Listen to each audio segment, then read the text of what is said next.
Hey folks, I'm Dan McCormick, and I'm going to give a little bit of an update on the small group we've been having, Don't Do Anything Stupid, or White Man's Guide to Racial Harmony, kind of sitting in for John Covington this week, because he and I were having a conversation earlier about, well, we call it quiet time, when you communicate with your God or whoever it might be. Sometimes you feel like you get some really clear direction. And this morning I felt like I got a lot of clarity. So we decided it'd be a good topic to share with you. And as I often do, when I have something like that, I write it down, so you'll forgive me, because I'm going to look down and refer to my notes regularly, because I don't want to miss any of the points, because I think this is pretty good stuff.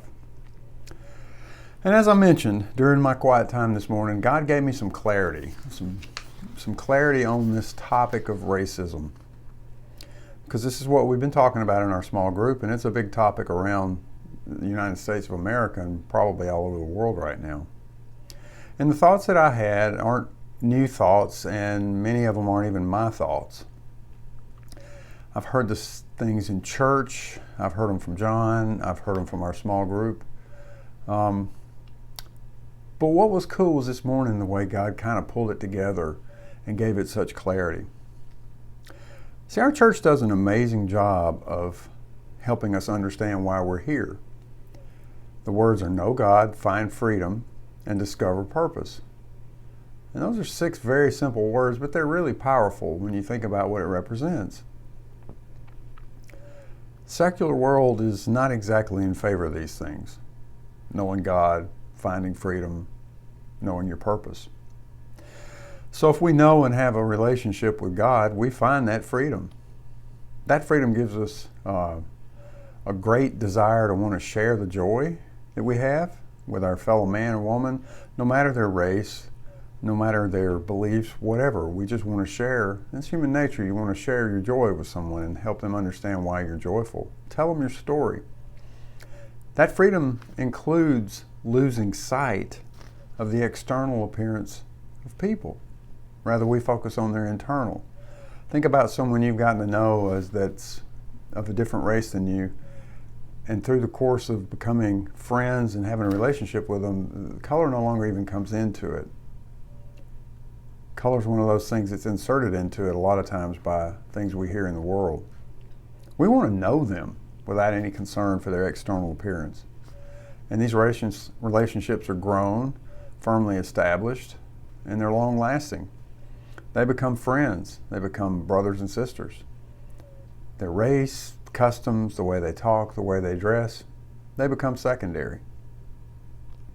You know, this is contrary to the ways of the world. The world uses tools to plant hatred, which is the opposite of love, to plant doubt, division, and distrust. They want us to use labels. They want us to define identity.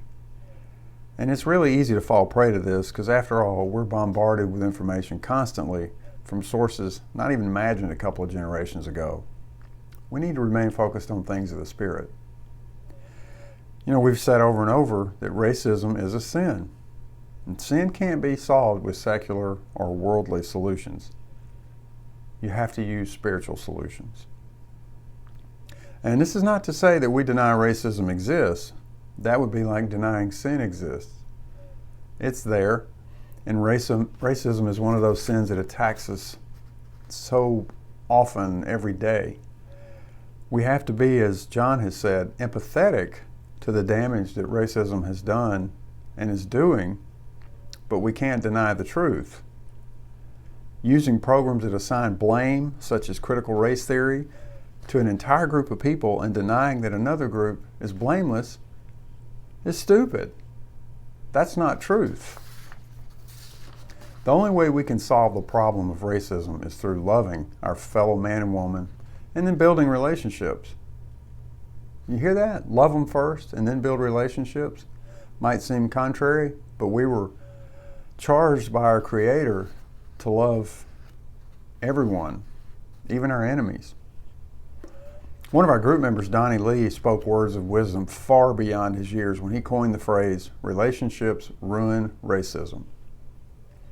Wow, that's pretty cool. You've heard that from John many a time now, but just you ponder on that, and it's true. Relationships ruin racism.